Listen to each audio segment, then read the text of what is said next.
আমি অনেক দিন যাবৎ তোমাকে একটা কথা বলতে চাচ্ছিলাম। একটা কেন, হাজারটা করো, আমি সারাক্ষণ শুনতে রাজি আছি। উফ, এসব বাদ দাও না। সেটা বলছি না, মন দিয়ে শুনো। আমার মনে হয় জুবরান ভাইয়া জাফরিনকে পছন্দ করে। সেদিন দেখলে না, সেই দুর্ঘটনায় কিভাবে জাফরিনের জন্য পাগলামি করলো। হ্যাঁ জানি তো। কি? তুমি কি করে জানলে? শুধু আমি না, আমরা সবাই জানি। কিন্তু কিভাবে? আমাদের চারজনের ফ্রেন্ডশিপ কি শুধু নামের ফ্রেন্ডশিপ নাকি? আমরা একে অপরের চোখ দেখেই সব বুঝে ফেলতে পারি। তাহলে এতদিন বলনি কেন? এখনো পর্যন্ত বলার কোনো দরকার পড়েনি, তাই বলিনি।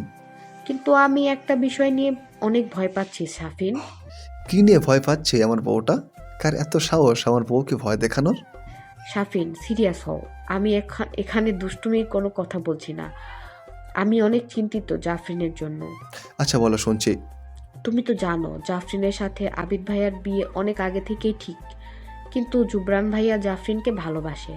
জুবরান ভাইয়া যে জিদ্দি, সে যদি জাফরিনের জীবনে কোনো সমস্যা সৃষ্টি করে অথবা জাফরিনকে জড়াজড়িয়ে করে, তখন কি হবে? আমার বন্ধুকে আমি চিনি। জাফরিনের জন্য তার চোখে আমি গভীর ভালোবাসা দেখেছি। জুবরান কখনো নিজের জেদের জন্য জাফরিনের ক্ষতি হতে দেবে না, এটা আমি মনে প্রাণে বিশ্বাস করি। আল্লাহ যেন তেমনটাই করে। ইনশাল্লাহ। তুমি কোনো চিন্তা করো না এসব নিয়ে। চলো, এবার আমার অনেক ঘুম পাচ্ছে, আমাকে ঘুমাতে সাহায্য করো। অনামিকা রাতে ঘুমানোর আগে ব্রাশ করতে করতে সারা বাড়ি চক্কর দিচ্ছিল। ধ্রুব তখন তার লন্ড্রি করা কাপড়গুলো রুমে নিয়ে যাচ্ছিল। দুর্ভাগ্যবশত অনামিকা তখন এই অবস্থায় ধ্রুবর সামনে পড়ে যায়।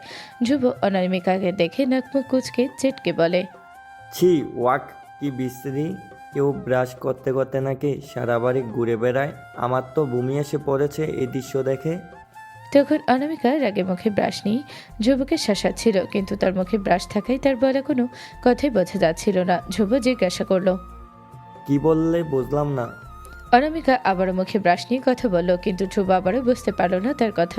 অবশেষে অনামিকা মুখ থেকে ব্রাশ সরিয়ে জোরে জোরে ধ্রুবকে বলতে লাগলো, অসভ্য বেটা, তুই কি বললি? আমাকে দেখে তোর বমি আসছে? হ্যাঁ, আমার মুখ তোর থেকে পরিষ্কার। অনামিকার জোরে জোরে কথা বলা দরুন তার মুখে জমে থাকা টুথপেস্টের ফেনা ঝুবুর মুখে গিয়ে ছিটল। ঝুবুর মুখে অনামিকার মুখ থেকে ছিটে আসা টুথপেস্টের ফেনা পড়ায় সে নিজের মুখে হাত দিয়ে সেই হাত আবার চোখের সামনে এনে যখন দেখলো দলা দলা টুথপেস্ট, তখন সে চিৎকার মেরে চলে গেল ওয়াশরুমে মুখ ধুতে। একটু পর ফেস ওয়াশ দিয়ে ডলে ডলে মুখ ধুয়ে বাহিরে এসে সে দেখলো অনামিকা দাঁড়িয়ে তার পেটে হাত রেখে হাসছে, যেন হাসতে হাসতে সে পড়ে যাবে। ধ্রুব তেতে গিয়ে অনামিকা ঠিক সামনে গিয়ে দাঁড়িয়ে বলল, একদম হাসবে না অসভ্য মেয়ে, অনেকবার বেড়েছ, এবার তোমাকে কমাতে হবে। কি কমাবেন আমাকে আপনি? হ্যাঁ, একবার বিয়ে করে নি, আমার বরের হাতে আপনাকে মার খাওয়াবো, দেখিয়েন। আমিও একবার বিয়ে করে নেই, তখন দেখবে আমার সাথে লাগতে আসলে কিভাবে আমার বউ তোমার চুল ছিঁড়বে। ধ্রুবর কথায় অনামিকা তাচ্ছিল হেসে বলল, ভুলে যান, অমন বউ আপনি পাচ্ছেন না। তোমাকে পেয়ে দেখাবো, দেখো। আচ্ছা, দেখবনি। কথাটা শেষ করে ধ্রুব হনহন করে নিজের মায়ের রুমে চলে গেল। সেখানে গিয়ে দরজা খটখটাতেই শান্তা বেগম বেরিয়ে এলো। অনামিকা সেখানে দাঁড়িয়ে থেকে দেখছিল ধ্রুব কি বলে। তখন ধ্রুব ক্যাবলা হাসি তার মায়ের দিকে তাকিয়ে বলে উঠল, ওই মা, আমাকে বিয়ে দেবে না? বয়স হচ্ছে না আমার। তখন ধ্রুবকে তিনি বললেন, বিয়ে করবি ভালো কথা, কিন্তু এমন হাবলার মতো করে বলছিস কেন? শান্তা বেগমের কাছে ধ্রুব নাকানি চুপানি খাওয়া থেকে পেছন থেকে অনামিকা আবারও পেট ধরে জোরে জোরে হেসে দিল। ধ্রুব মুখ কালো করে পেছনে চেয়ে সেটে দেখছিল। একটু পর অনামিকা উপরে এসে নিজের মাকে কল লাগালো। তার মা সেই কল ধরতে অনামিকা তাকে কিছু বলার সুযোগ না দিয়ে আগেই বলল, মা, আমি বিয়ে করতে চাই, তুমি ছেলে দেখো আমার জন্য। অপর পাশ থেকে তার মা বলল, তোর তো এখনো অনার্সই শেষ হয়নি, এখনই বিয়ের জন্য পাগল হয়ে আছিস?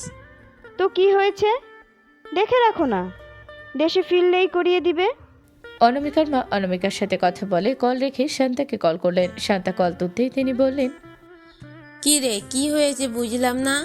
অনামিকা হঠাৎ করে কল করে বলছে তোর বিয়ের জন্য ছেলে রেখে রাখতে। কিছু কি হয়েছে? কি বলিস, একটু আগে ধ্রুব একই একই কাজ করেছে। অনামিকাও তো তার পেছনেই দাঁড়ানো ছিল। দাঁড়া 1 মিনিট, ওরা দুজন মিলে আমাদেরকে ওদের একে অপরের ব্যাপারে ইঙ্গিত দিচ্ছে না তো? ওই দিন দেখলাম মাঝরাতে ওরা উঠে একসাথে রান্না করে খাচ্ছিল আর গল্প করছিল। ওরা আমাদের সামনে ঝগড়া করে ঠিকই, কিন্তু একান্তে এদের নিজেদের মধ্যে ভাব ঠিকই রয়েছে। এখন কি করা যায় বলতো? কি আবার? এখন ওদের বিয়ে ঠিক করে রাখি আমরা। দেশে ফিরলে না হয় সামনাসামনি সবাই এক হলে বিয়ে পড়িয়ে দেব। এখন ওদের নিয়ে কিছু বলার দরকার নেই, সারপ্রাইজ দেবো তো তাদের। আল্লাহ চাইলে আমরা তাহলে বিয়ান হতে চলেছি। আমার অনেক খুশি লাগছে জানিস না। সাবরিনা বারান্দায় আলমনে দাঁড়িয়েছিল। এ মাসেই তার 6 মাসে পড়ল। পেট কিছুটা ফোলা। ম্যাক্স রুমে এসে সাবরিনাকে না পেয়ে বারান্দায় গিয়ে দেখলো সাবরিনা এই কনকনে শীতে কোনো রকম শীতের পোশাক ছাড়াই একমনে সেখানে দাঁড়িয়ে আছে। ম্যাক্স রুম থেকে একটা চাদর এনে সাবরিনাকে পেছন থেকে সেটা জড়িয়ে দিয়ে বলল, এত ঠান্ডায় তুমি এখানে কি করছো সাব? রুমে চলো। কি ভাবছিলে তুমি এখানে দাঁড়িয়ে? সাবরিনা সেভাবে তার দৃষ্টি অদূর আকাশে রেখে বলল, আমি জুবরানকে নিয়ে ভাবছি। জাফরিনের প্রতি তার ভালোবাসা ভবিষ্যতে কী হবে ম্যাক্স? আমি জাফরিনকে চিনি, সে কখনো তার সীমা লঙ্ঘন করে জুবরানের ভালোবাসায় রাজি হবে না। আমাদের জুবরান সেই কষ্ট পেয়ে যদি ভেঙে পড়ে, তখন আল্লাহ না করুক যদি আমরা আমাদের জুবরানকে চিরতরে হারিয়ে ফেলি, তখন সেদিন আমি ওর চোখে জাফরিনকে হারানোর ভয় দেখেছি। জাফরিনকে ঘিরে তার সচেতনতা আর যত্নগুলো দেখেছি। আমার জুবরানের জন্য অনেক চিন্তা হচ্ছে ম্যাক্স। তুমি এই সময় এত চিন্তা করো না, তোমার জন্য এটা ঝুঁকিপূর্ণ। দেখো শেষটা ভালোই হবে। আশা করি যেন তাই হয়। জাফরিন আর বাকিরা কিছুক্ষণ আগে পাহাড়ের চূড়ায় এসে পৌঁছালো। জাফরিন একপাশে আবিদের সাথে দাঁড়িয়ে হেসে হেসে কথা বলছিল। তাদের থেকে কিছুটা দূরে জুবরান রেলিংয়ে ভর দিয়ে তার বুকে দুহাত গুজে দাঁড়িয়ে তির্যক নয়নে দাঁত কটমটিয়ে এই দৃশ্য দেখছিল। জাফরিনের সেদিকে কোনো হেলদোল নেই। নুসাইবা আবিদের থেকে ফোন নিয়ে এপাশ ওপাশ থেকে পাহাড়ি দৃশ্যের ছবি ধারণ করে চলেছে। মীরা তখন ইচ্ছা করে এসে জুবরানের গায়ের ওপর পড়ে গেল। জুবরান তাকে নিজের থেকে দূরে ঠেলে সোজা হয়ে দাঁড়ালো। মীরা ক্ষমা চেয়ে বলল সে পা মচকে পড়ছে তার উপর। মীরা জুবরানের ওপর পড়ার পর তার সাদা শার্টের বুকের অংশে নিজের লিপস্টিকের দাগ লেগে যাওয়া দেখে তার হাত উঁচিয়ে সেটা মুছতে গেলে জুবরান মীরার হাত তার বুক স্পর্শ করার আগেই ধরে ফেল। আবিদের সাথে কথা বলার মাঝে জাফরিনের নজরে সেটা আটকালো। জাফরিনের মুখের সমস্ত হাসি তৎক্ষণাৎ উবে গেল। জুবরানকে মীরার হাত ধরতে দেখে জাফরিনের সর্বস্ব কেঁপে উঠল। ভেতরে ভেতরে কিছু একটা ভাঙার আওয়াজ পেল সে। জাফরিন না জানলেও তার মনের অজান্তে ভেতরে ভেতরে সদ্য জন্ম নেওয়া জুবরানের প্রতি তার ক্ষুদ্র ক্ষুদ্র অনুভূতিগুলো থেকে সেই কষ্টগুলো অনুভব করছিল। আজ সকালেই জাফরিন, নুসাইবা আর মীরাকে নিয়ে জুবরান আর আবিদ নীলগিরি থেকে খানবাড়িতে পৌঁছেছে। আসার পর থেকে জাফরিনের মন খারাপ যেমনটা যাওয়ার সময় ছিল। জাফরিন ফোনে ফাতেমার সাথে কথা বলছিল। তখন হঠাৎ নিচে চেঁচামেচির আওয়াজে ফোন রেখে দৌড়ে নিচে গিয়ে দেখল সবাই একসাথে জড়ো হয়ে আছে। আর জুবরান রেগে মেগে মীরার দিকে তাকিয়ে আছে। মীরা ফ্লোরে বসে জড়োসড়ো হয়ে কাঁদছে।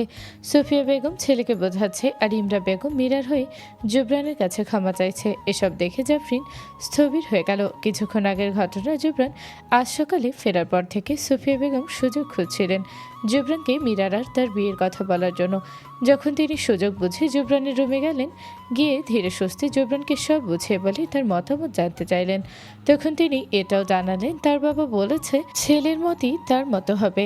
জুবরান মীরার হাবভাব দেখে জানতো এমন কিছু একটা ঘটতে চলেছে। তার তীক্ষ্ণ মস্তিষ্ক আগে থেকেই তাকে সব জানান দিয়ে দিয়েছিল। তখন জুবরান তার মায়ের কথাই স্বাভাবিক উত্তরে নাকচ করে বলে দিয়েছিল মীরা তার টাইপের না। সুফিয়া বেগমও ছেলের মতের ওপর আর কোনো কথা বলেনি। তিনি ছেলের মত জেনেই চলে আসেন সেই রুম থেকে। কিন্তু এই খবর মীরার কান পর্যন্ত পৌঁছাতেই ঘটে আরেক বিপত্তি। মীরা পুরো বাড়ি জুড়ে তুলকালাম শুরু করে দেয়। সে কেঁদে কেটে সোজা জুবরানের রুমে চলে যায়। জুবরান তখন ফোনে কারোর সাথে জরুরি কথায় ব্যস্ত ছিল। তখন মীরা গিয়ে তার শার্টের কলার আঁকড়ে ধরে কাঁদতে কাঁদতেই জানতে চায় কেন তাকে জুবরান প্রত্যাখ্যান করলো। তার দেখা এতদিনের স্বপ্নের কি হবে তাহলে? ঠিক সেই মুহূর্তে জুবরানের সকল আত্মসংযম ভেঙে চুরমার হয়ে যায়। সে এতদিন মনে মনে মীরার প্রতি যে পরিমাণ রাগ নিজের মধ্যে নিয়ন্ত্রণে রেখেছিল, সে সব রাগ আজ একেবারে বেরিয়ে আসে। সে মীরার হাত ধরে টেনে হিস্ট্রে নিচে নিয়ে গিয়ে সকলের সামনে তাকে এক ঝটকায় ফ্লোরে ছুঁড়ে ফেলে। সেটা দেখে সবাই অবাক হয়ে জুবরানকে জিজ্ঞাসা করে কি হয়েছে। তখন জুবরান মীরার দিকে ক্রোধান্বিত দৃষ্টি নিয়ে বলে, এই মেয়ের কত বড় সাহস! ও আমার রুমে এসে আমার শার্টের কলার ধরে আমাকে বলছে আমি নাকি ওর স্বপ্ন ভেঙেছি। আমি কি ওর স্বপ্নের ঠেকা নিয়ে বসে আছি? ইমরা বেগম তখন অবিশ্বাসের চোখে মীরার দিকে তাকিয়ে বললেন। মীরা, তুই এমন কেন করছিস? মীরা কোনো জবাব দিচ্ছে না, শুধু ফ্লোরের দিকে তাকিয়ে নীরবে চোখের পানি ছড়াচ্ছে। বাড়িতে তখন পুরুষ সদস্যরা কেউ নেই এই পরিস্থিতি সামাল দেওয়ার জন্য, তাই সুপিয়া বেগম পরিস্থিতি সামলানোর জন্য জুবরানকে বললেন, বাবা তুমি শান্ত হও, বাচ্চা মেয়ে ভুল করে ফেলেছে, আমরা দেখছি। ও আর তোমাকে বিরক্ত করবে না, আমি ওকে বুঝিয়ে দেব। নাসিমা বেগমও সাথে বললেন। ইমরা বেগম মীরার কাজে লজ্জিত হয়ে জুবরানের কাছে অনুনয় করে বললেন, জুবরান বাবা, তুই রাগিস না। আমি ওর হয়ে তোর কাছে ক্ষমা চাইছি। আমি আজই ওকে বাড়িতে পাঠিয়ে দিচ্ছি। জুবরান ইমরা বেগমের কথার উত্তরে বলল, এ কি চাচি, ওর অপরাধের ক্ষমা তুমি কেন চাইছো? এই মুহূর্তে জাফরিন এসে এসব দেখে স্তব্ধ হয়ে যায়। আচমকা তখন জুবরানের ফোনে একটা কল আসে। কলটা তুলতেই অপর পাশ থেকে কিছু কথা কর্ণগোচর হওয়ার সাথে সাথে সকলের অগোচরে জুবরানের মুখে বাঁকা হাসি ফুটে উঠল। জুবরান তখন পেছনে ফিরে জড়সড় হয়ে দাঁড়িয়ে থাকা জাফরিনকে দেখে বলল, গিয়ে লাগেজ গোছা, আমরা কালই আমেরিকা ফিরে যাচ্ছি। সুফিয়া বেগম তখন আতঙ্কিত হয়ে জুবরানকে জিজ্ঞাসা করলেন, কেন, কি হয়েছে? তোমরা না 1 মাসের জন্য এসেছো বাংলাদেশে? জুবরান মায়ের দিকে তাকিয়ে নরম স্বরে বলল, হ্যাঁ মম, কিন্তু এখন একটা জরুরি কাজ পড়ে গেছে, আমার যেতে হবে, পরে না হয় আবার আসবো। একেবারের জন্য মায়ের কাছে কবে ফিরছো? জুবরান এই কথার উত্তরে জাফরিনের দিকে তাকিয়ে বলল, জাফরিনের গ্র্যাজুয়েশন শেষ হলে ওকে নিয়ে একেবারে ফিরবো। পরদিন সকালে জাফরিন নিজে এসে দেখল জুবরান আগে থেকেই ডাইনিংয়ে বসা। সবাই মিলে তাকে ঘিরে জোর জবরদস্তি এটা ওটা মুখে তুলে খাওয়াচ্ছে। জুবরান বারণ করা সত্ত্বেও কেউ তার কথা শুনছে না। জাফরিনকে চোখে পড়তেই তারা জাফরিনকেও নিয়ে বসালো সেখানে। জাফরিনকেও ঠিক একই মতো করে খাইয়ে দিতে লাগলো তারা। জাফরিন চোখ ভরে দেখে নিল তাদের ঘিরে সকলে ভালোবাসা, যেটা সে বিদেশের মাটিতে গিয়ে অনেক মিস করবে। তাদের খাওয়ানো শেষ হলে নাসিমা বেগম জাফরিনের হাতে তাদের পছন্দের অনেক রকমের খাবারের বক্স ধরিয়ে দিয়ে বলল সেখানে গিয়ে এগুলো রেখে খেতে। আবেগে জাফরিনের চোখের কোণে তখন টলমল করে পানি চলে এলো। তার মন চাইছে না এত ভালোবাসার মানুষগুলোকে রেখে যেতে, তবুও সে বাধ্য যেতে। আজ বাড়ির কোনো পুরুষে অফিসে যায়নি তাদের আমেরিকা ফিরে যাওয়ার কথা শুনে। জাওয়াত খান, জাবেদ খান, ইমতিয়াজ খান আর আবিদও আজ বাড়িতেই। নুসাইবা সকাল থেকে কাঁদো কাঁদো মুখ করে জাফরিনের পিছু পিছু ঘুরছে। কালকের ঘটনার পর ইমরা বেগম মীরাকে তার বাড়িতে পাঠিয়ে দিয়েছিলেন বাড়ির ড্রাইভারকে দিয়ে। তিনি খুব কষ্ট পাচ্ছিলেন নিজের বোনের মেয়ের জন্য, কিন্তু তার করা অপরাধও অদেখা করার মতো ছিল না। ইমতিয়াজ খান এসে মেয়ের মাথায় হাত রেখে মেয়েকে বোঝাচ্ছে সেখানে গিয়ে ভালো মতো থাকতে, ভাইয়ের কথা শুনে চলতে আর ঠিক মতো পড়াশোনা করতে। জাফরিন বাবার কথায় মুচকি হেসে বলল, তুমিও নিজের যত্ন নিও বাবা, ঠিক মতো খেয়ে ওষুধগুলো সময় মতো খেয়ে নেবে। না হলে আমি মাকে ফোন করে যদি জানতে পারি তুমি অনিয়ম করেছো তাহলে তোমার খবর আছে। ইমতিয়াজ তখন হেসে বলল, আমার মা যেহেতু বলেছে সেহেতু আমি অনিয়ম আর করছি না। পরপর জাওয়াদার জাবেদও আদর করে জাফরিনের মাথায় হাত রেখে তাকে দোয়া করে দিল। জাফরিন মিষ্টি হেসে তাদের জন্য দোয়া করে দিল। সবার সাথে কথা হলে জাফরিন দেখলো আবিদ এক কোণে চুপচাপ বসেছিল, বোঝাই যাচ্ছে তার মন খারাপ। জাফরিন তখন আবিদের কাছে গিয়ে বলল, আবিদ ভাইয়া, সবাই আমাকে দোয়া দিচ্ছে, আপনি দেবেন না? আবিদ তখন তার অসহায় চাহনি নিয়ে জাফরিনের দিকে তাকিয়ে বলল। জাফরিন আবিদের কথার মানে কিছুটা বুঝতে পেরে প্রসঙ্গ পাল্টে বলল, নুসাইবা আপনার ফোনে অনেক সুন্দর সুন্দর ছবি তুলেছিল নীলগিরির পাহাড়ের, আমাকে সেগুলো পাঠিয়ে দিয়েন। আমি আমেরিকাতে বসে এগুলো দেখবো আর মনে করবো এই সুন্দর দিনগুলোর কথা। আবিদ জাফরিনের কথাই সাই জানিয়ে বলল, ঠিক আছে, এখনই পাঠাচ্ছি। কিছুক্ষণ পর জাফরিন আর জুবরান লাগেজ নিয়ে এয়ারপোর্টের উদ্দেশ্যে বেরোনোর জন্য তৈরি হয়ে এলো। তারা বেরোতেই বাড়ির সকলে এসে জড়ো হলো তাদের পেছনে।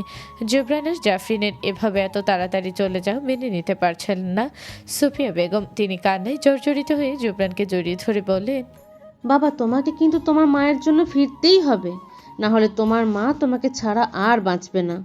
5টা বছর তোমার মা তোমাকে ছাড়া ধুকে ধুকে কষ্টে কাটিয়েছে, সে আর পারবে না। জুবরান মায়ের চোখের পানি মুছে তার কপালে চুমু খেয়ে বলল, কথা দিচ্ছি ফিরবো। জাফরিন তখন সুফিয়া বেগমকে জড়িয়ে ধরে বলল, আমিও কথা দিচ্ছি, আসার সময় যদি তোমার ছেলে নাও আসতে চায় তবুও তোমার ছেলেকে নিজের ব্যাগে করে নিয়ে আসবো। জাফরিনের কথাই সোফিয়া বেগম কান্নার মাঝেও হেসে দিলেন। সকলের মাঝে আবিদের কাতর দৃষ্টি জাফরিনের উপরই নিবদ্ধ ছিল, যেটা জুবরানের চোখ এড়ায়নি। সকলের অগোচরে জুবরানের হাতে ক্রোধে মুষ্টিবদ্ধ হয়ে যায়, যেটা দেখে তাদের চলে আসার শেষ মুহূর্ত অবধি নুসাইবা জাফরিনের হাত ধরেছিল। সবার থেকে বিদায় নেওয়া শেষ হলে জুবরান আর জাফরিন গাড়িতে উঠে বসলো। ড্রাইভার তাদের লাগেজগুলো গাড়ির ডিকিতে তুলে রেখে তার সিটে এসে বসে গাড়ি স্টার্ট দিল এয়ারপোর্টের উদ্দেশ্যে। গাড়িটি খানবাড়ির শেষ সীমানা ছাড়িয়ে যাওয়ার আগ পর্যন্ত যতটুকু তাদের মুখগুলো দৃশ্যমান ছিল, সেই শেষ মুহূর্ত পর্যন্ত জাফরিন তার ঘাড় ঘুরিয়ে ঘুরিয়ে ব্যাকুল নয়নে সকলকে দেখে যাচ্ছিল। জুবরান জাফরিনের কর্মকাণ্ড দেখে বিরক্ত হয়ে বলেই ফেলল, আস্তে, ঘাট তো ভেঙে যাবে। জাফরিন তখন অভিমান করে বলল, ভাঙলো তাতে আপনার কি? জাফরিন জানালার দিকে ফিরে তাকালো। চলন্ত গাড়ির গতিতে বাহিরের গাছগুলো দেখে মনে হচ্ছে যেন তারা পেছনের দিকে ছুটছে। জাফরিনের মাথায় তখন কালকের ঘটনার কথা ঘুরপাক খেতে থাকলো। যখন জাফরিন কাল মীরাকে সকলের মাঝে সে অবস্থায় পড়া দেখেছিল, তখন তার অনেক খারাপ লেগেছিল মীরার জন্য। সে এতটাই স্তব্ধ হয়ে পড়ছিল সেই মুহূর্তে যে মীরাকে গিয়ে তুলতেও ভুলে গিয়েছিল। কিন্তু অন্যদিকে জুবরানের সাথে মীরার বিয়ের ব্যাপারটা ওখানেই শেষ হয়ে যাওয়াতে জাফরিনের মন থেকে যেন কোনো এক বোঝা নেমে গেল। কিছুক্ষণ পর গাড়ি এয়ারপোর্টে এসে থামলে জুবরান গাড়ি থেকে নেমে সব লাগেজগুলো নামিয়ে জাফরিন সমেত ভেতরে চলে গেল। ভেতরে গিয়ে কিছু ফর্মালিটিস পূরণ করতে তাদের কিছুক্ষণ সময় লাগলো। সকল কাজ শেষ হলে তারা তাদের গন্তব্যের প্লেনে উঠে নিজ নিজ সিটে গিয়ে বসলো। জাফরিনের সিট পড়েছে জানালার কাছে, জুবরান তার পাশের সিটে বসেছে। দীর্ঘ 30 ঘন্টার জার্নি শেষে তাদের বিমান রোনাল্ড রিগান ওয়াশিংটন ন্যাশনাল বিমানবন্দরে এসে ল্যান্ড করলো। এয়ারপোর্ট থেকে বেরিয়ে সেখান থেকে একটা ক্যাব নিয়ে তারা নিজের অ্যাপার্টমেন্টে এসে পৌঁছালো। জুবরান জাফরিনকে বাড়ির ভেতরে দিয়ে এসে তার একটা গার্ডকে বলল লাগেজগুলো ভেতরে রেখে আসতে। এরপর সে নিজের গাড়িতে উঠে চলে গেল কোনো এক অজানা কাজের উদ্দেশ্যে, যার জন্য তার আমেরিকা ফেরা। দীর্ঘ 30 ঘন্টা জার্নি করে জাফরিনের বেহাল দশা। সে আর দাঁড়িয়ে থাকতে পারছে না ঠিক মতো। তার এখন ফ্রেশ হয়ে একটু ঘুম দেওয়া দরকার। অন্যদিকে জুবরান এত দূর থেকে এসে আবার কোথাও চলে গেল কেন? রেস্ট না করেই তার শরীর এখনও সচল। জাফরিন ভেবেই পাচ্ছে না এ লোক এত পারে কি করে। কিছুক্ষণ ড্রাইভ করার পর জুবরানের গাড়ি গিয়ে থামলো একটা পুরনো গ্যারেজের সামনে। সেখানে নেমে জুবরান স্থির পায়ে হেঁটে ভেতরে চলে গেল। গ্যারেজের মরিচা ধরা দরজায় ধাক্কা দিতেই সেটা খটখট আওয়াজ তুলে খুলে যেতেই দৃশ্যমান হলো অন্ধকারে বাল্বের আলোর নিচে চেয়ারে বাঁধা একটা লোক, যার অবস্থা বেগতিক। মনে হচ্ছে তাকে মেরে তার মুখ থেতলে দেওয়া হয়েছে। তার পাশে দাঁড়ানো ধ্রুব, ম্যাক্স আর সাফিন। লোকটার কাছাকাছি যেতেই জুবরানের মুখে পুনরায় সেই পৈশাচিক হাসি ফুটে উঠল। লোকটা আর কেউ না, উইলিয়াম। কিন্তু মার খাওয়ার পর তার চেহারা থেতলে তাকে চেনা মুশকিল হয়ে পড়েছে। তার নিথর শরীর অবচেতন হয়ে বাঁধা অবস্থায় চেয়ারে নেতিয়ে পড়ে আছে। জুবরানের নির্দেশেই তার এমন হাল করা হয়েছে। এতদিন ধ্রুব, ম্যাক্স আর সাফিন জুবরানের দেওয়া ইনফরমেশন অনুযায়ী উইলিয়ামকে খুঁজে বের করেছে। আর সেই খবর জুবরানকে দিতেই সে বাংলাদেশ থেকে সোজা আমেরিকা চলে এসেছে উইলিয়ামকে তার উপযুক্ত শাস্তি দিতে। ম্যাক্স জুবরানের দিকে তাকিয়ে জিজ্ঞাসা করলো, এর কি করবি এখন? জুবরান তার রুষ্টতা ধরে রেখে পকেট থেকে রিভলভার বের করে উইলিয়ামের কপালে ঠেকিয়ে বলল, I'll kill that bitch. He has no right to live. Max অবিশ্বাস নিয়ে বলল, you must be kidding me, right? Zubran তার তীক্ষ্ণ ধারালো শান্ত দৃষ্টি ম্যাক্সের দিকে নিক্ষেপ করে বলল, Does it look like I'm kidding to you? ধ্রুব বলল, একদমই এমনটা করবি না যুবরান। মিডিয়া জগতে জানাজানি হলে তোর রেপুটেশন নষ্ট হয়ে যাবে। শাফিন বলল, এর জন্য তোর কঠিন শাস্তিও হতে পারে। জুবরান তাচ্ছিল্য হেসে বলল। You think I care? তখন ম্যাক্স আবারও মুখ খুলল। দেখ যুবরান, মাথা ঠান্ডা রেখে ভাব। জাফরিন জানলে এটা মেনে নিতে পারবে না। ও কখনোই এটা চাইবে না। আর আমাদের কাছে তো উইলিয়ামের এগেনস্টে এলিড ইনফরমেশন আছেই। আমরা ওকে এমন কেসে ভরে দিব যে ও আর এ জীবনে বের হতে পারবে না জেল থেকে। আমাদের উপর বিশ্বাস রাখ, আমরা নিজেরা এর দায়িত্ব নিচ্ছি। তাও তুই মার্ডার করিস না প্লিজ। জুবরান কিছু একটা ভেবে তার রিভলভার উইলিয়ামের কপাল থেকে সরিয়ে নিল। ম্যাক্স তখন জুবরানের কাঁধে হাত রেখে বলল, তুই জাফরিনকে ভালোবাসিস তাই না? জুবরান তখন ম্যাক্সের হাত তার কাঁধ থেকে ঝাড়া মেরে সরিয়ে বলল, কি সব আজে বাজে কথা বলছিস? এমন কেন মনে হলো তোর? তখন ম্যাক্স বলল, যেভাবে তুই জাফরিনের প্রসঙ্গ উঠলেই সব মেনে যাস, অন্য কোনো বিষয় নিয়ে তোকে এভাবে কখনো মানানো যায় না। ম্যাক্সের কথা এড়িয়ে জুবরান গ্যারেজের থেকে বেরোতে বাহিরে পা রাখবে তার আগেই ম্যাক্স পেছন থেকে আবারও বলে উঠল, আমাদের থেকে তুই কিছু লুকাতে পারবি না যুবরান। জুবরান তখন তার পদচারণ থামিয়ে ঘাড় কিছুটা ঘুরিয়ে ম্যাক্সকে উত্তরে বলল, আমি নিজের কাছে নিজের অনুভূতিগুলো লুকাতে ব্যর্থ।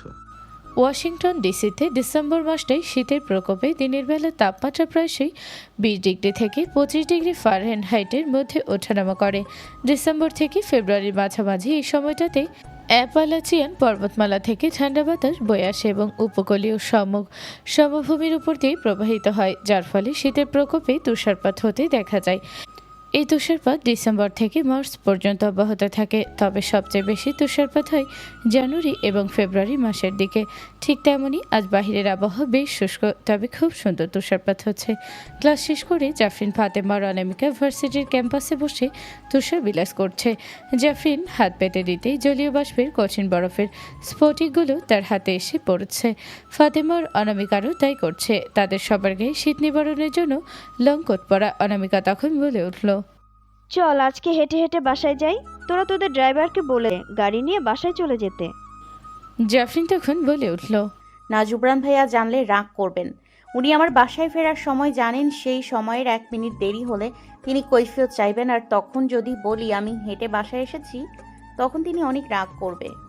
ফাতেমাও জাফরিনের সাথে সাই দিয়ে বলল, হ্যাঁ সাফিন, যদি ফোন করে জানতে পারে আমি এখনো বাসায় যাইনি, তখন ও আমার জন্য চিন্তায় থাকবে। দেখবি অফিস রেখে আমাকে নিতে না চলে আসে। অনামিকা তখন বলল, আজকে তো আগেই আমাদের ক্লাস শেষ, একদিন গেলে হয়, এভাবে তো আমাদের ঘোরাই হবে না। জাফরিন তখন অনামিকার বিরোধিতা করে বলল, কে বলেছে আমাদের ঘোরা হবে না? আমরা যখন যেখানে ঘুরতে যাচ্ছি তারা তো আমাদের সেখানেই নিয়ে যাচ্ছে। অনামিকা মন খারাপ করে বলল, সবার সাথে ঘোরা আর বান্ধবীদের সাথে একান্তে ঘোরা কি এক হলো নাকি? আমাদের 3 বান্ধবীর একবার একসাথে ঘোরার কথা ছিল, মনে আছে? তোদের মনে থাকবে কি করে? তোরা তো নিজেদের জীবনসঙ্গী পেয়ে আমাকে ভুলেই গেছিস।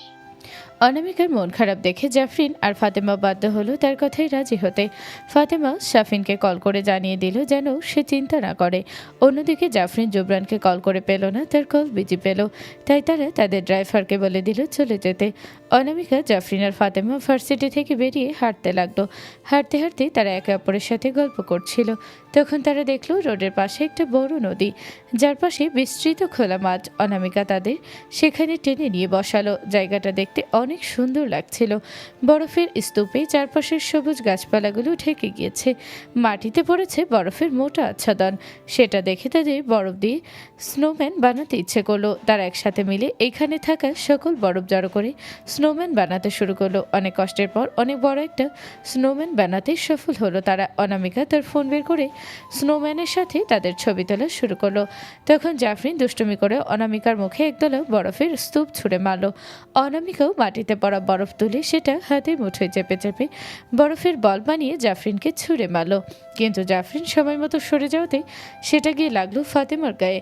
ফাতেমাও তখন বরফের বল বানিয়ে অনামিকাকে ছুঁড়ে মারল, কিন্তু অনামিকা সরে যাওয়াতেই জাফরিনের গায়ে গিয়ে পড়ল ঠান্ডা শীতল বরফের দালাগুলো। এভাবে তাদের মধ্যে বরফের বল বানিয়ে ফেঁকাফেঁকির যুদ্ধ লেগে গেল। কিছুক্ষণ এই যুদ্ধ অব্যাহত থাকলো, কিন্তু একটু পর ক্লান্ত হয়ে তারা মাটিতে বসে হাসতে হাসতে একে অপরের উপর লুটিয়ে পড়ল। তারা তাদের খেলায় এতটাই মশগুল ছিল যে সময়ের খেয়াল আর তাদের মধ্যে ছিল না। সেই রোড দিয়ে তখন ঝুবুর গাড়ি যাচ্ছিল। সে তাদের 3 জনকে রোডের অপর পাশে মাঠে এভাবে বরফ ছড়াছড়ি করতে দেখে তার গাড়ি থামালো। তখন তাদের সাথে জাফরিনকে দেখে তার মাথায় জুবরানকে হেনস্থা করার একটা দুষ্ট বুদ্ধি খেলে গেল। সে জুবরানকে কল দিল। জুবরান তখন একটা প্রেস কনফারেন্সে ছিল। ধ্রুবর অসময়ে কল পেয়ে সে সেখান থেকে উঠে কিছুটা দূরে গিয়ে কল তুলতে ধ্রুব বলল, জাফরিন কি বাড়ি ফিরেছে বাসরি থেকে? হঠাৎ ধ্রুবর তাকে ফোন করে জাফরিনের কথা জিজ্ঞেস করাতেই জুবরানের মনে খটকা লাগলো। অপর পাশ থেকে জুবরান বলল, এতক্ষণে তো ওর বাসায় থাকার কথা, কিন্তু ওর কথা তুই কেন জিজ্ঞাসা করছিস হঠাৎ? ধ্রুব তখন হাতের ফোন কিছুটা দূরে নিয়ে মুখ টিপে হেসে আবার ফোন কাছে এনে জুবরানকে বলল, তুই আগে খোঁজ নিয়ে দেখ ও বাসায় আছে কিনা। অনামিকা থেকে শুনলাম জাফরিন নাকি অনেক আগে বাসরি থেকে বেরিয়েছে, কিন্তু বাসায় পৌঁছায়নি। জুবরান ধ্রুবর আর কোনো কথা না শুনে তড়িৎ কল কেটে উত্তেজিত হয়ে তার ড্রাইভারকে কল দিল। ড্রাইভার থেকে যখন সে জানতে পারল জাফরিন গাড়িতে করে বাসায় যায়নি, তখন তার মাথায় বাজ ভেঙে পড়ল। চিন্তায় তার মাথা কাজ করছিল না। সে নিজের প্রেস কনফারেন্স ফেলে রেখে তাড়াহুড়ো করে গায়ে কোট জড়িয়ে গাড়িতে উঠে বসে জাফরিনকে খুঁজতে, কিন্তু তখন আবারও ধ্রুবর কল এলো। সেটা তুলতে ধ্রুব বলল, কি রে, জানতে পেরেছিস ও বাসায় পৌঁছেছে কিনা? জুবরান তড়িঘড়ি করে বলল, না, পৌঁছায়নি। আমি ওকে খুঁজতেই বের হচ্ছি এখন। আজ ওকে পেলে ওর খবর আছে। ও কেন গাড়িতে করে বাসায় যায়নি এটা আমার জানা দরকার। ধ্রুব তখন বলল, বুঝলাম, কিন্তু জাফরিনের জন্য তোকে এত উত্তেজনা দেখাচ্ছে কেন? জুবরান তখন দৃঢ় কণ্ঠে ধ্রুবকে বলল, because she means a lot to me. Dhruba তখন হেসে বলে দিল, এইটা জানতেই এই প্র্যাঙ্কটা করলাম। জুবরান অবাক হয়ে প্রশ্ন করল, কিসের প্র্যাঙ্ক? ধ্রুব বলল, চিন্তার কোনো কারণ নেই। জাফরিন, অনামিকা আর ফাতেমার সাথেই আছে। বাসিরি থেকে কিছুটা দূরে রোডের ওপর পাশের মাঠে তারা একে অপরের উপর বরফ ছিটাছিটি খেলছে। আমি তো শুধু একটু ত্বকে গাঁটিয়ে দেখতে চেয়েছিলাম, একটু মজা নিতে প্র্যাঙ্কটা করলাম।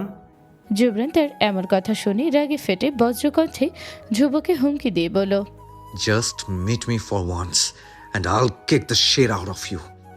ধ্রুব তখন বুঝতে পারল জুবরানের সাথে মজা নিয়ে সে অনেক বড় ভুল করে ফেলেছে। এখন জুবরানের সামনে বলে জুবরান তাকে আস্ত রাখবে না। সে জুবরানের ভয়ে তড়িৎ কল কেটে সেখান থেকে গাড়ি নিয়ে কেটে পড়ল। জাফরিন বাসায় ঢোকা মাত্রই তার চোখ গেল জুবরানের ওপর, যে কিনা শান্ত ভঙ্গিতে পায়ের ওপর পা তুলে কাউচে বসে চোখ বন্ধ করে মাথা ওপর দিক করে রেখেছিল। এমনিতেই দেরি হওয়াতে সে আতঙ্কে ছিল, তার ওপর যার ভয় সে এতক্ষণ করছিল তার সামনেই তাকে পড়তে হলো।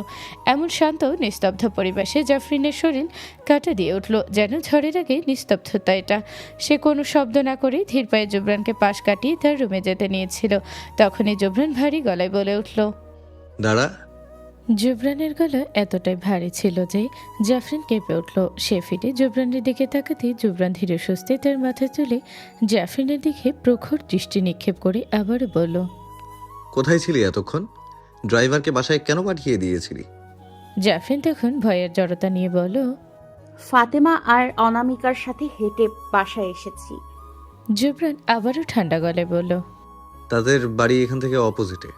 হ্যাঁ, কিন্তু আজ ওদের ইচ্ছে ছিল হাঁটার, তাই একসাথে হেঁটেছি আমরা। সেটা আমাকে বলার প্রয়োজন মনে করিসনি কেন? আমি তো আপনাকে কল করেছিলাম, কিন্তু বিজি পেয়েছি। পরবর্তীতে আমি যে এতবার করে কল ব্যাক করেছিলাম সেটা রিসিভ কেন করিসনি? জুবরানের কথায় জাফরিন ব্যাগ থেকে ফোন বের করে দেখল জুবরানের 20টা কল উঠে আছে। জাফরিন তখন অনুশোচনা নিয়ে বলল, আমি দুঃখিত ভাইয়া, হয়তো হাত লেগে ফোন সাইলেন্ট হয়ে গিয়েছিল, তাই খেয়াল করিনি। জুবরান তখন ধমকের সুরে বলে উঠল, দুঃখিত মাই ফুট। তোর দুঃখিত হওয়ার ধারি না আমি। আমার পারমিশন ছাড়া কোন সাহসে গাড়ি ফেরত পাঠিয়েছিস?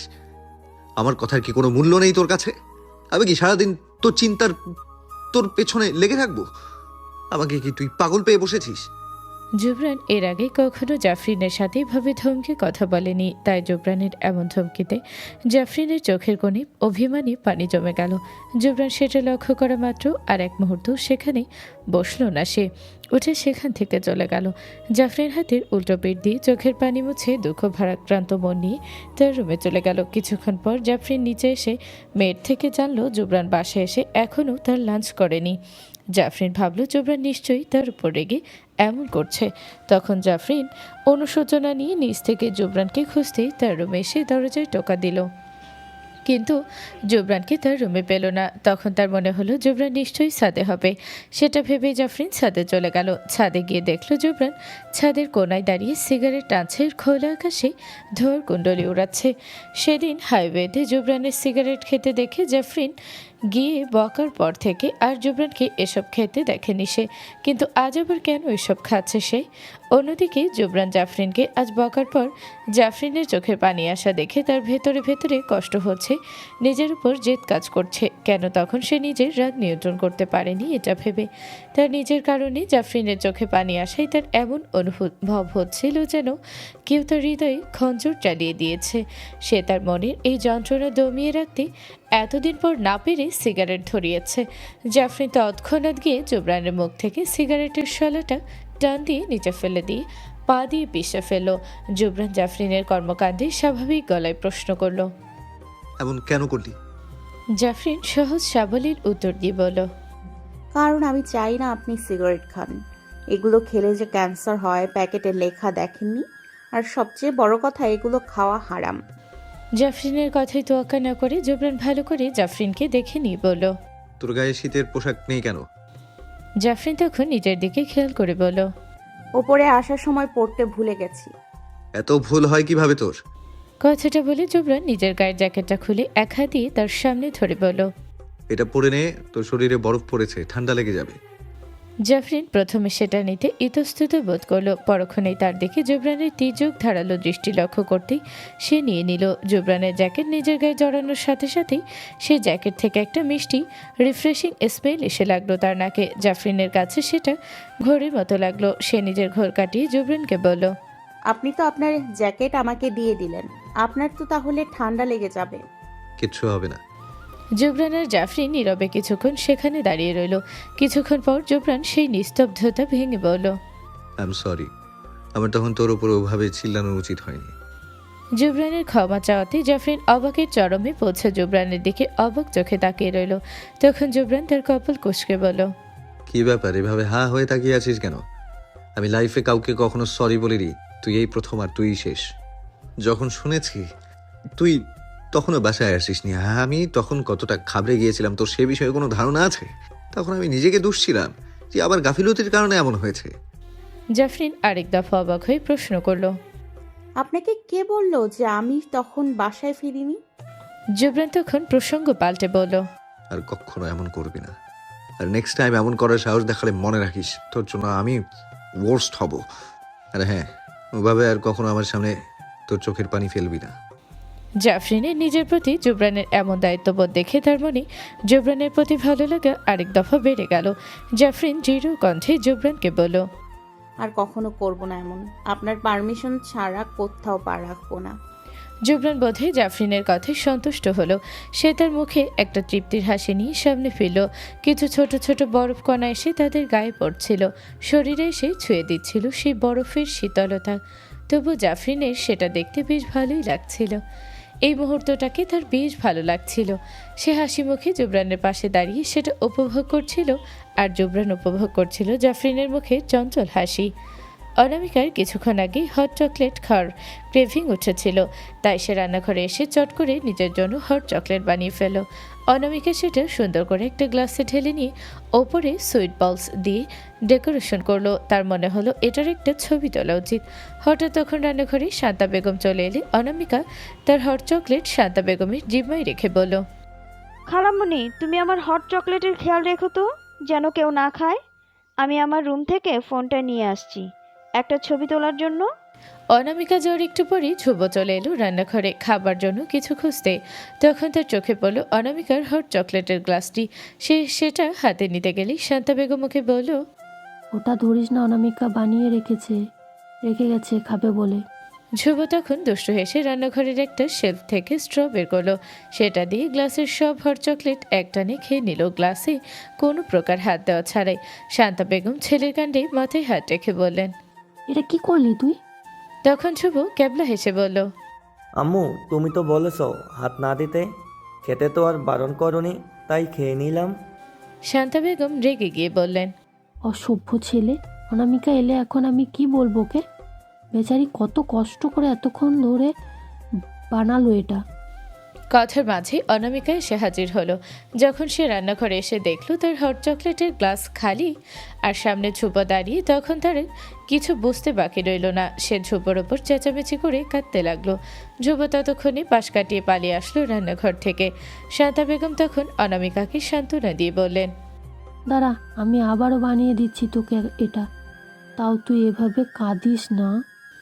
তখন ধ্রুব আবারও রান্নাঘরে উকি মেরে বলল, এটা শুনে অনামিকা আরও জোরে জোরে কেঁদে দিল। শান্তা বেগম ধ্রুবকে বকে সেখান থেকে তাড়িয়ে দিলেন। অনামিকার মনে তখন প্রতিশোধের আগুন জ্বলতে থাকলো। আজ সারাটা দিন অনামিকা ওত পেতেছিল কখন সে তার প্রতিশোধ পূরণ করবে, কিন্তু ধ্রুব আর তার রুম থেকে বের হচ্ছিল না। তাই অনামিকা একটা বুদ্ধি আঁটলো। সে গিয়ে রান্নাঘর থেকে ডিশওয়াশ লিকুইডের বোতল এনে ধ্রুব রুমের দরজার সামনে অনেকগুলো লিকুইড ছিটিয়ে দিল। এরপর সেখান থেকে কিছুটা দূরে দাঁড়িয়ে ধ্রুবকে ডেকে বলল, ধ্রুব ভাইয়া নিচে আসুন, খালামণি আপনার জন্য কাচ্চি রান্না করেছে। কাজের কথা শুনে ধ্রুব তার লোভ সামলাতে না পেরে কোনো কিছু চিন্তা না করেই দরজা খুলে হুড়মুড় করে বের হতে গিয়ে সেই লিকুইডে পা পিছলে ধপাস করে টাইলসের মেঝেতে পড়ে গেল। পড়েই দিল এক চিৎকার। অনামিকা পাশে দাঁড়িয়ে হাসতে হাসতে বেখেয়ালে লিকুইডে পা পিছলে সেও উষ্টা খেয়ে পড়ল মেঝেতে। পড়ে সেও ব্যথায় চিৎকার করে বলতে লাগলো, উফ আল্লাহ, আমার কোমর। ধ্রুব সেটা দেখে ব্যথার মাঝেও হাসতে হাসতে বলতে লাগলো, ওর জন্য কুয়া খুঁদলে নিজেই সেটাতে পড়তে হয়। অনামিকাও ব্যথায় কোকাতে কোকাতে পৈশাচিক হাসি নিয়ে বলল, পড়েছি তাই কি হয়েছে, একা তো আর পড়িনি, নিয়ে তবেই পড়েছি। এরই মধ্যেই শান্তা বেগম তখন ওদের চিৎকার শুনে দৌড়ে এসে এমন কাণ্ড দেখে অতিষ্ঠ ভঙ্গিতে বলে উঠলেন, তোদের জ্বালায় আর পারি না আমি, দিনভর সাপ বেজির মতো লেগেই থাকিস তোরা। দেখ কি কাণ্ড ঘটালি, যদি গুরুতর কোনো ক্ষতি হতো। শান্তা বেগম ধ্রুবকে বকতে বকতে অতি সাবধানে অনামিকাকে মেঝে থেকে টেনে তোলেন। অন্যদিকে ধ্রুব দেয়াল ধরে উঠে ঠোঁট উল্টে বলতে লাগলো। শান্তা বেগম চোখ গরম করে ছেলেকে শাসিয়ে বললেন, ভালো হয়েছে পড়েছিস, এমন দামড়া ছেলে হয়ে মেয়েটার হট চকলেট নিয়ে খেয়ে নিলি কিভাবে? তোর পড়াই উচিত। ধ্রুব আবারও ঠোঁট উল্টে বাচ্চাদের মতো কাদো কাদো মুখ বানিয়ে বলল, এই অন্যায় অবিচার আমি মেনে নিব না। আমার উপর জুলুম করা হচ্ছে, আমি ন্যায়বিচার চাই। তখন অনামিকা কোমরে হাত নিয়ে বলল, ন্যায় কাজ করলে তো ন্যায় বিচার পাবেন নাকি? অনামিকার কথায় ধ্রুবর আর কিছু বলার রইল না। সে অসহায় মুখ করে কোমর ধরে ভেতরে চলে গেল জামা কাপড় পাল্টে ফ্রেশ হতে। আমেরিকার ওয়াশিংটন ডিসি শহরটিতে মার্চ মাসে আবহাওয়া সাধারণত পরিবর্তনশীল। মার্চের দিকে এখানে শীতের ঠান্ডা ভাব ধীরে ধীরে কমতে শুরু করে এবং বসন্তের আগমনী বার্তার জানান দেয়। ইদানিং তাপমাত্রা প্রায়শই ওঠানামা করছে, তবে দিনের বেলা হালকা গরম এবং রাতের বেলা হালকা ঠান্ডা পড়ছে। মাঝে মাঝে বৃষ্টি বা মেঘলা আবহাওয়া দেখা দিচ্ছে। ইতিমধ্যে শীতের শুষ্কতা কমে প্রকৃতি থেকে বরফের শীতল চাদরের আচ্ছাদন সরে পাতা ছাড়া গাছগুলো ডালে ডালে আবারও নতুন করে সবুজ পাতা গজানো শুরু করে দিয়েছে, যেন প্রকৃতি সেই বরফের শুভ্রতা থেকে বেরিয়ে আবারও সবুজে শ্যামলে মুখরিত হচ্ছে। কিছু কিছু জায়গায় দলবদ্ধভাবে চেরি ফুল ফোটা শুরু করে দিয়েছে। মনে হচ্ছে যেন চারপাশ গোলাপি আর সাদা রঙে ছেয়ে গেছে, যা শহরটিকে আরও মনোমুগ্ধকর করে তুলেছে। জুবরান, জাফরিন আর তাদের বন্ধুমহলের সবাই আজ সাবরিনাদের বাসায় উপস্থিত। তারা সবাই আজ সাবরিনাকে দেখতে তার বাসায় এসেছে। সাবরিনার এখন 9 মাস চলছে। তার পেট স্বাভাবিকের তুলনায় বেশ ভালোই উঁচু হয়েছে। ম্যাক্স আগে থেকে খেলনাসহ বাচ্চাদের জন্য যা যা প্রয়োজন সেই সব এনে ঘর সাজিয়ে রেখেছে। সাবরিনাদের ড্রয়িং রুম আজ সকলে উপস্থিতে মুখরিত। সাবরিনা বেশ শেষে এসে কথা বলছে সবার সাথে। জাফরিন তাকে কমলা ছিলে খাওয়াচ্ছে। ম্যাক্স আর জুবরান কথা বলছে কিছু একটা নিয়ে। ধ্রুব আর অনামিকা একে অপরের সাথে ঝগড়া করতে ব্যস্ত। শাফিন আর ফাতেমা সবার সাথে কথা মাঝে মাঝে একে অপরের দিকে লাজুক দৃষ্টিতে যাওয়াই করছে। সেটা ধ্রুবর চোখে পড়তেই সে রসিকতা করে বলল, আরে শাফিন আর ফাতেমা, তোমরা এটা কি করছো? তোমাদের চোখে চোখে ভালোবাসার প্রকাশ তো আমরা দেখে ফেললাম। ধ্রুবের কথায় সকলে হেসে দিল আর ফাতেমা শাফিনের পেছনে লজ্জায় পড়ে মুখ লুকালো। হঠাৎ ঘরভরা হাসির মধ্যে সাবরিনা পেটে হাত রেখে চিৎকার করে কুকিয়ে উঠল।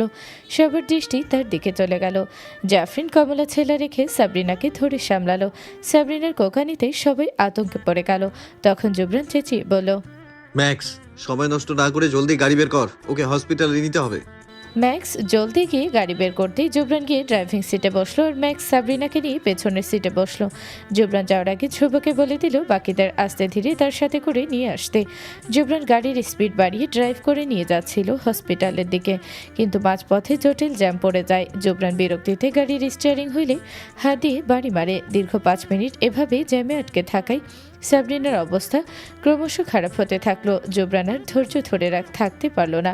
জুবরান নিজের মুখের মাস্ক বক্সটা খুলে গাড়ির জানালার দিকে মাথা ঝুঁকিয়ে বের করে ট্রাফিক পুলিশকে ডাকলো। ট্রাফিক পুলিশ জুবরানকে দেখে চিনতে পেরে দৌড়ে এলো। তখন জুবরান তাকে জানালো তারা ইমার্জেন্সিতে আছে, তাদের জন্য রোড খালি করে দিতে।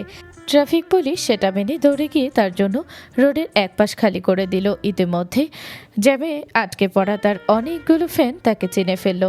তারা জুবরান জুবরান বলে চেঁচাতে লাগলো, কিন্তু জুবরান সেদিকে তোয়াক্কা না করে তাড়াতাড়ি গাড়ি টান দিয়ে নিয়ে গেল। সাবরিনাকে হসপিটালে নিয়ে যাওয়ার সাথে সাথে তাকে ইমিডিয়েটলি স্ট্রেচারে শুয়ে ডেলিভারির জন্য অপারেশন থিয়েটারে নিয়ে যাওয়া হলো। সাবরিনাকে ভেতরে নিয়ে যাওয়ার পর অপারেশন থিয়েটারের লাল বাতিটি জ্বলে উঠল। জুবরান আর ম্যাক্স বাহিরে অপেক্ষা করতে থাকলো। তখন ধ্রুব, শাফিন, ফাতেমা, জাফরিন আর অনামিকা সেখানে গিয়ে পৌঁছালো। তারা ম্যাক্স আর জুবরানের থেকে সাবরিনার খবর জেনে নিয়ে সাবরিনার জন্য দোয়া করতে লাগলো। কিছুক্ষণ পর অপারেশন থিয়েটারের বাতিটি নিভে যেতেই ডক্টর বেরিয়ে এলো। ডক্টরকে বেরোতে দেখে তারা এগিয়ে গেল ডক্টরের কাছে। তখন ডক্টর জিজ্ঞাসা করলো, who is her husband? Max এগিয়ে এসে বলল, I am her husband. Is she okay doctor? Doctor তখন হাসি মুখে বলল, she is absolutely fine and congratulation, it's a boy. তখন ম্যাক্স খুশিতে আত্মহারা হয়ে বলল, may I meet her now? Absolutely you can, but first we have to shift her to the cabin. সাবরিনাকে কেভিনের শিফট করার পরপরই প্রথমে ম্যাক্স তার সাথে দেখা করতে চলে গেল। ম্যাক্স ভেতরে গিয়ে দেখতে পেল সাবরিনা হসপিটালে বেডে শুয়েছে আর তার পাশে তার ছেলেকে রাখা হয়েছে। ম্যাক্স প্রথমে গিয়ে সাবরিনাকে জাপটে ধরে কেঁদে দিয়ে বলল, I was too scared for you. Sabrina ম্যাক্সের কান্না দেখে হেসে তার পিঠ থাপড়ে বলল, don't cry, you are so sentimental. Look at our boy, he is so cute না? সাবরিনার কথায় ম্যাক্স তাকে দেখলো ছোট্ট কোমল শরীরটার দিকে। তার ছেলে তার দিকে বড় বড় গোল গোল চোখ দিয়ে তাকিয়ে আছে আর দাঁত ছাড়া মাড়ি দেখে মিটি মিটি হাসছে। সেটা দেখে ম্যাক্স আবেগে আপ্লুত হয়ে ছেলের দিকে মুগ্ধ নয়নে চেয়ে রইল। তখন সাবরিনা হেসে বলল, দেখো, তোমার কান্না দেখে তোমার ছেলেও হাসছে। So funny. তাদের কথার মাঝে ধ্রুব উকি মেরে বলল, আপনাদের পার্সোনাল আলাপ শেষ হলে কি আমরাও ভিতরে আসতে পারি? না আর কি, আমরাও দেখতাম আমাদের মামুকে। সাবরিনা ধ্রুবকে বলল, তোরা বাইরে দাঁড়িয়ে আছিস কেন? সবাই ভেতরে আয়। ধ্রুব তখন খুশিতে সুরসুর করতে করতে ভেতরে ঢুকে গেল। ধ্রুব ঢোকার পরপরই এক এক করে সবাই ঢুকে পড়ল। জাফরিন খুশিতে এসে জড়িয়ে ধরল সাবরিনাকে। তারপর নতুন অতিথিকে দেখে দোয়া করে বলল, আল্লাহ তোমাকে নেক হায়াত দান করুক, আল্লাহর নেককার আর ইমানদার বান্দা হিসেবে কবুল করুক। তুমি জীবনে অনেক সফল হও, এগিয়ে যাও। তোমার বাবা মা যেন তোমাকে নিয়ে গর্ব করে।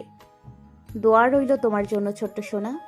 পরপর ফাতেমার অনামিকাও সাবরিনার ছেলেকে দেখে দোয়া করে দিল। নার্স এসে বাচ্চাকে ম্যাক্সের হাতে তুলে দিতে চাইলে সে নিতে ভয় পেল। এত ছোট বাচ্চা যদি তার হাত থেকে পড়ে যায়। তখন সাবরিনা তাকে আশ্বস্ত করে নিতে বলল। ম্যাক্স তখন প্রথমবারের মতো ছেলেকে কোলে তুলে নিল। তার মনে ভিন্ন এক অনুভূতি কাজ করছিল, একদম নতুন এক অনুভূতি, বাবা হওয়ার অনুভূতি। সে আদর করে ছেলের কপালে একটা চুমু খেলো। এরপর নার্স এক এক করে সবার কোলে বাচ্চাটাকে তুলে দিল। জাফরিন বাচ্চাটাকে কোলে নিতেই জুবরান কাছে এসে বাচ্চাটার ছোট্ট এক হাত তার হাতে তুলে চুমু খেলো। জাফরিন তার কোলে থাকা ছোট্ট অস্তিত্বটাকে দেখে বলল, মাশাআল্লাহ, ও দেখতে ভারী সুন্দর হয়েছে। তখন ম্যাক্স দাম্ভিকতা নিয়ে বলে উঠল, দেখতে হবে না, এটা আমার ছেলে, তাই আমার মতোই হ্যান্ডসাম হয়েছে। সাবরিনা তখন তার বিরোধিতা করে বলল, আমার ছেলে আমার মতোই হবে। তাদের এমন রেশারেশি দেখে সাফিন বলে উঠল, তোদের কি ধ্রুব আর অনামিকার ভূতে ধরেছে নাকি? এই ছোট্ট একটা বিষয় নিয়ে দুজন মিলে কি শুরু করে দিয়েছিস?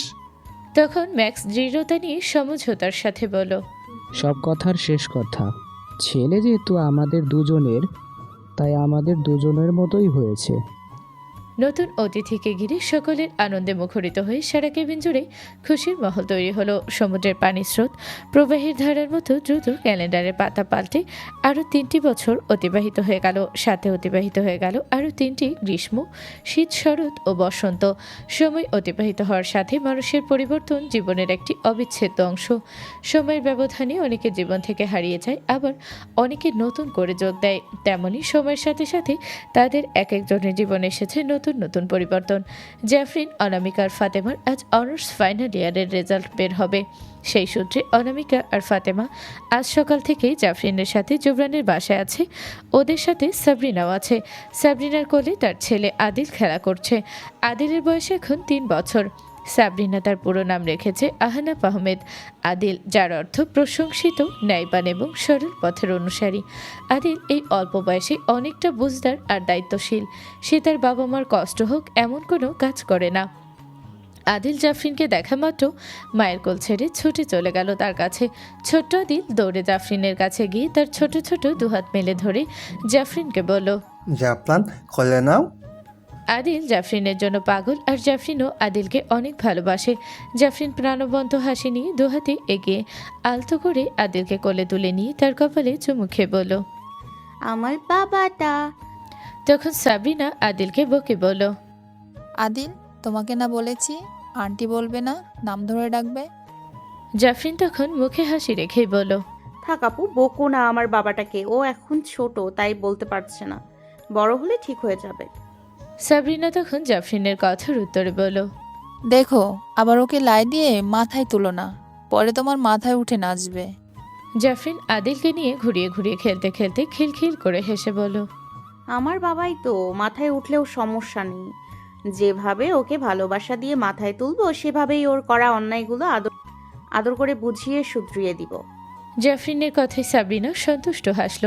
অন্যদিকে অনামিকা সারা ড্রয়িং রুম জুড়ে পায়চারি করছে আর একটু পরপর ফাতিমা আর জাফরিনকে দেখছে। অনামিকা জাফরিন আর ফাতিমাকে স্বাভাবিক ভঙ্গিতে আদিলের সাথে খেলতে দেখে প্যানিক নিয়ে বলল, এই, তোদের কি একটু টেনশন হচ্ছে না রেজাল্ট নিয়ে? অনামিকার প্রশ্ন ফাতেমা আর জাফরিন হেসে বলল, আমরা তো পরীক্ষা নিজেদের বেস্টটা দিতে চেষ্টা করেছি, বাকিটা আল্লাহ ভরসা। আমি জানি আল্লাহ কখনো আমাদের নিরাশ করবেন না, দোয়া করতে থাক, টেনশন করিস না। অনামিকা তখন আবারও বলল, জাফরিনকে তো ফাইনালের আগে বিশেষভাবে জুবরান ভাইয়া পড়িয়েছে, ও তো নিশ্চিত অনেক ভালো করবে। জাফরিন তখন বলল, ইনশাল্লাহ, শুধু আমি না, তোরাও ভালো করবি। আমি আমাদের 3 জনের জন্যই দোয়া করেছি। কিছুক্ষণ পর অনলাইনে রেজাল্ট বের হলে তারা দেখলো 3 জনই ফার্স্ট ক্লাস পেয়েছে। কিন্তু জাফরিনের পয়েন্ট একটু বেশি ছিল, যেহেতু জুবরান পরীক্ষার আগে তাকে বিশেষভাবে গাইড করেছে। জুবরান এতক্ষণ বাসায় ছিল না। জাফরিনদের রেজাল্ট আসা মাত্রই সাবরিনা তাকে কল করে বলাতেই সে অনেকগুলো বক্স ভর্তি মিষ্টি হাতে বাসায় ফিরল। জুবরানের পিছে পিছে ধ্রুব আর শাফিনও এলো মিষ্টি নিয়ে। তখন জাফরিন অবাক হয়ে বলল, আপনারা এতগুলো মিষ্টি কেন এনেছেন? এত মিষ্টি কে খাবে?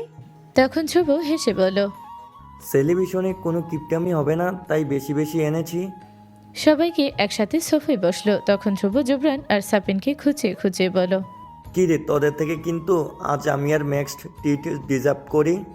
আবারও সে মুখ ফসকে বলে ফেলল, কারণ আজ যাই হোক তোদের বাবু সোনা জাদুটোনারা আজ ভালো রেজাল্ট করেছে বলে কথা। জাফরিনের সামনে ধ্রুবর এমন বেফাস কথায় জুবরান ধ্রুবর দিকে চোখ রাঙিয়ে তাকালো। সেটা ধ্রুব বুঝতে পেরে ভয় সিটিয়ে গেল। তখন শাফিন বলল, আজ রেস্টুরেন্টে গিয়ে ট্রিট দেওয়ার মতো এনার্জি নেই, যা খাবি বাসায় অর্ডার করে নে। ধ্রুব তখন কেবলা হাসি দিয়ে বলল, চাই রেস্টুরেন্টে গিয়ে অর্ডার কর, অথবা বাসায়, আমার তো ভাই খাওয়া দিয়ে কথা। ধ্রুবর কথা শুনে অনামিকা মুখে ফেংচি কেটে বিড়বিড় করে বলল, খাদক একটা। জুবরান তখন জাফরিনকে বলল তার রুম থেকে তার ফোনটা নিয়ে আসতে। জাফরিন কথা মতো জুবরানের ফোনটা আনতে উপরে গেল। জুবরানের রুমে গিয়ে জাফরিন কোথাও তার ফোন খুঁজে পাচ্ছিল না। তাই সে বুদ্ধি করে আগে নিজের ঘরে গিয়ে নিজের ফোনটা নিয়ে এলো, যেন তার ফোন দিয়ে জুবরানকে কল করলে রিং বাজলেই সে ফোনটা খুঁজে পায়। কিন্তু জাফরিন তার ফোন নিয়ে জুবরানকে কল লাগাতে গিয়ে ভুলবশত হাত লেগে সে হোয়াটসঅ্যাপে ঢুকে গেল। তার সামনে তার আর আবিদের চ্যাট খুলে গেল। জাফরিন দেখলো আবিদের আইডি ব্লক করা। তার শেষ মেসেজ এমন ছিল, best of luck for your result Jaf, এবার শীঘ্রই তুমি আমার হতে চলেছ। বড়াব্বু বলেছে তুমি দেশে ফিরলেই তিনি আমাদের বিয়ের ব্যবস্থা করবেন।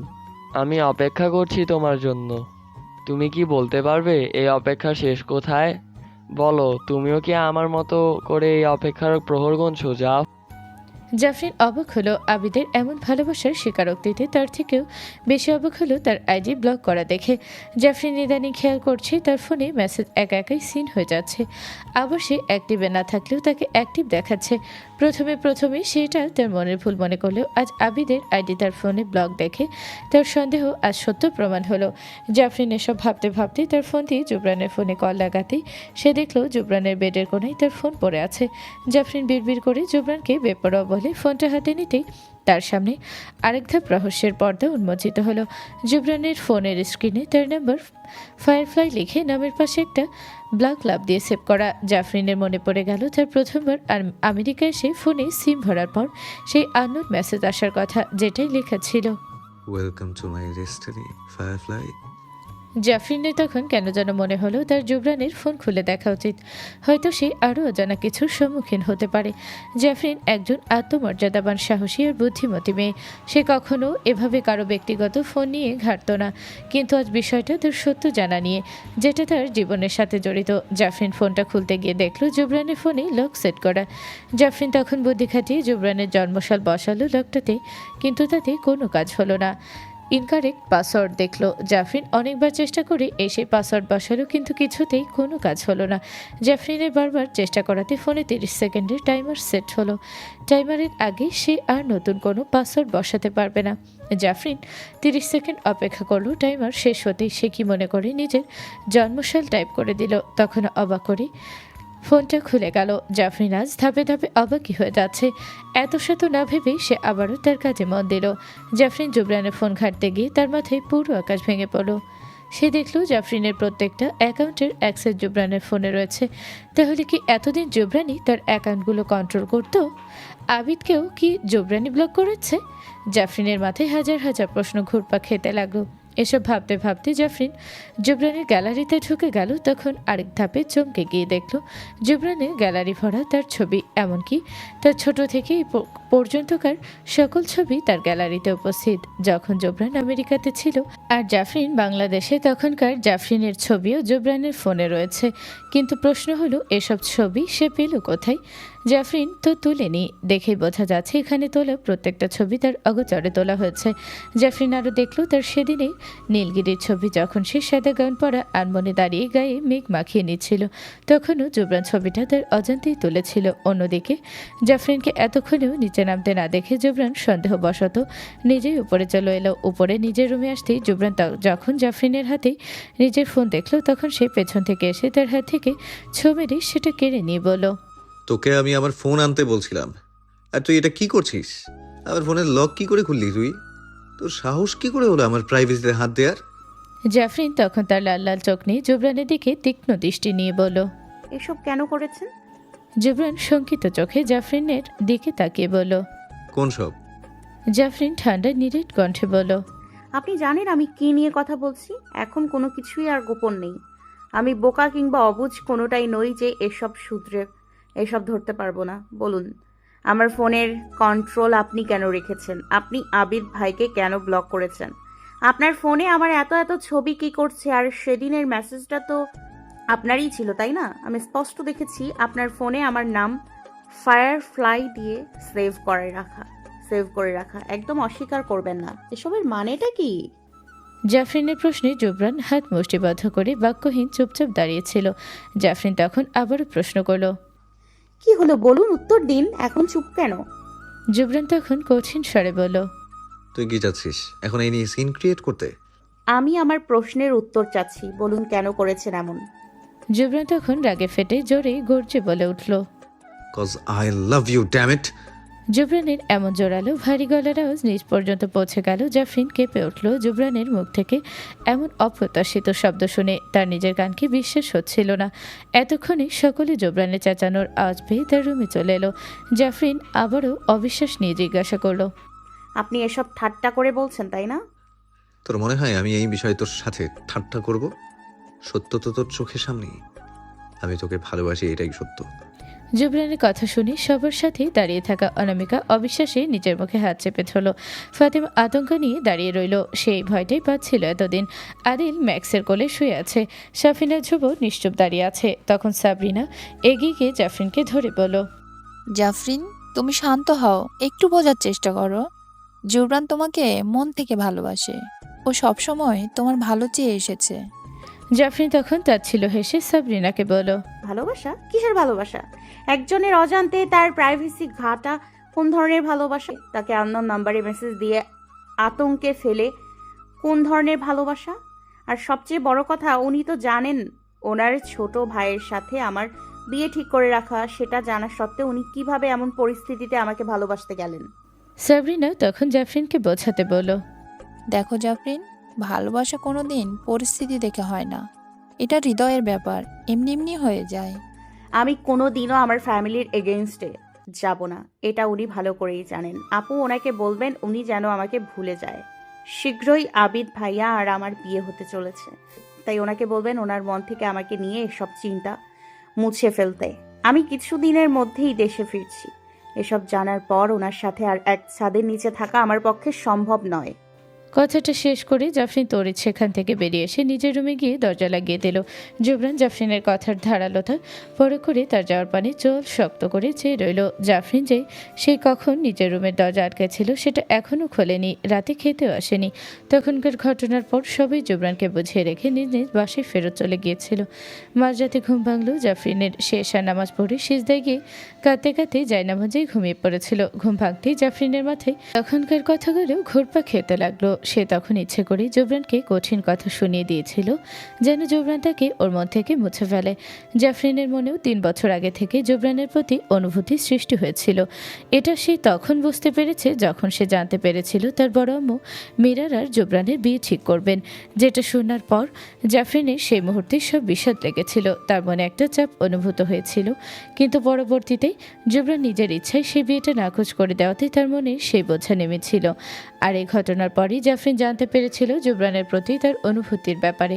জাফরিন এত বছর এটা নিজের থেকে লুকিয়ে গেছে, তবে কাল যখন সে জুবরানের মুখ থেকে শুনল জুবরানও তাকে ভালোবাসে, তখন জুবরানের সামনে যেন সে দুর্বল হয়ে না পড়ে, সেই জন্যই এমন করেছে জাফরিন। জাফরিন ভাবনা থেকে বেরিয়ে উঠে ওয়াশরুমে গিয়ে অজু করে সে তাহাজ্জুদের নামাজ আদায় করে নিল। নামাজ পড়ে সে আল্লাহর কাছে কেঁদে কেঁদে বলল তার মন থেকে জুবরানের প্রতি সেই অনুভূতিগুলো যেন আল্লাহ তুলে নেয়। দীর্ঘ 3 বছর যাবৎ জাফরিন এমনটাই করে যাচ্ছে। নিজের মনের অযাচিত অনুভূতির জন্য সে আল্লাহর কাছে ক্ষমা চেয়ে দোয়া করছে, যেন আল্লাহ তার মন থেকে সকল হারাম অনুভূতিগুলো তুলে নেয়।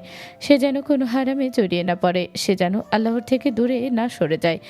মোনাজাত শেষ করে তসবিহ পড়তে পড়তে জাফরিন দেখল ফজরের ওয়াক্ত পড়ে গেছে। জাফরিন তখন ফজর আদায় করে তার ফোনটা হাতে নিয়ে আবিদকে কল লাগালো। বাংলাদেশে এখন বিকেল সময় 4টা। আবিদ এই সময় অফিসে ছিল। জাফরিন আবিদকে এই সময় কখনো কল করে না, কিন্তু আজ করাতে আবিদ তড়িঘড়ি করে কলটা তুলে সালাম দিতে অপর পাশ থেকে জাফরিন সালামের উত্তর নিয়ে বলো, আবিদ ভাই, কিছুদিনের মধ্যে আমরা বাংলাদেশে ফেরার ব্যবস্থা করুন। আবিদ অবাক হয়ে বলল, তুমি কি জুবরা ভাইয়ার সাথে ফিরছো না? না, উনি পরে যাবেন। দয়া করে আমার ফেরার ব্যবস্থা করুন, আমি কিছুদিনের মধ্যেই ফিরতে চাই। জাফরিনের কথায় আবিদ আরও কিছু জিজ্ঞাসা করতে চেয়েও করলো না। জাফরিন কথা শেষ করে ফোন রেখে দিল।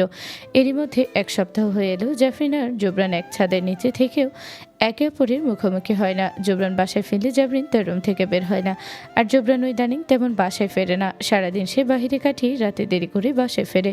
সে নিজেও চায় না জাফরিন তার কারণে কোনো অস্বস্তিতে পড়ুক। তার মন খুব করে চায় একটা বার জাফরিনকে দেখতে, কিন্তু জুবরান জাফরিনের কথা ভেবে নিজেই নিজের ইচ্ছেগুলোকে দমিয়ে রাখে। জাফরিনকে সে আগে স্বাভাবিক হওয়ার জন্য সময় দিতে চায়। প্রত্যেক দিনের মতো জুবরান আজও বাসায় নেই। জাফরিন তার রুমে লাগেজ গুছাচ্ছে। লাগেজ গুছানো শেষ হলে জাফরিন তার স্টাডি টেবিলের কাছে গিয়ে জুবরানের জন্য একটা চিঠি লেখা শুরু করলো। জাফরিন জানে তার যাওয়ার পর তাকে খুঁজতে জুবরান তার ঘরেই আসবে। চিঠিটা লেখা শেষ করে সে পাশে থাকা একটা মার্বেলের ফর্সেটার ওপর রেখে লাগেজ নিয়ে নিচে নেমে এলো।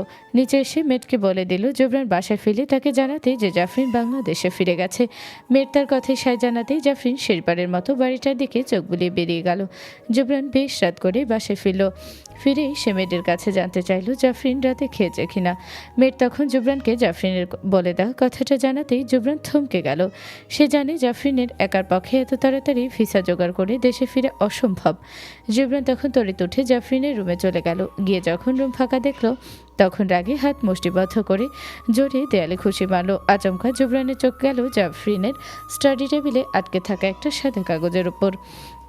জুবরান কাছে গিয়ে সেটা হাতে তুলে নিয়ে দেখলো জাফরিন তার জন্য একটা চিঠি লিখে রেখেছে। সেটাই লেখা ছিল, জুবরান ভাই, আমি বাংলাদেশে ফিরছি। আপনি যখন এই চিঠিটা হাতে পাবেন ততক্ষণে আমি হয়তো মাঝপথেই থাকবো। আমি জানি আমাকে আপনি রুমে না পেয়ে এতক্ষণের আগে আমার রুমের দেয়ালে দুইটা ঘুষি তো মেরেছিনি। আপনার রাগ সম্পর্কে আমি অবগত। সেদিন আপনার মুখ থেকে ভালোবাসার কথা জানার পর আপনার সাথে আমার এক ছাদের নিচে থাকা সম্ভব না। আমার দম বন্ধ হয়ে আসছিল সেখানে।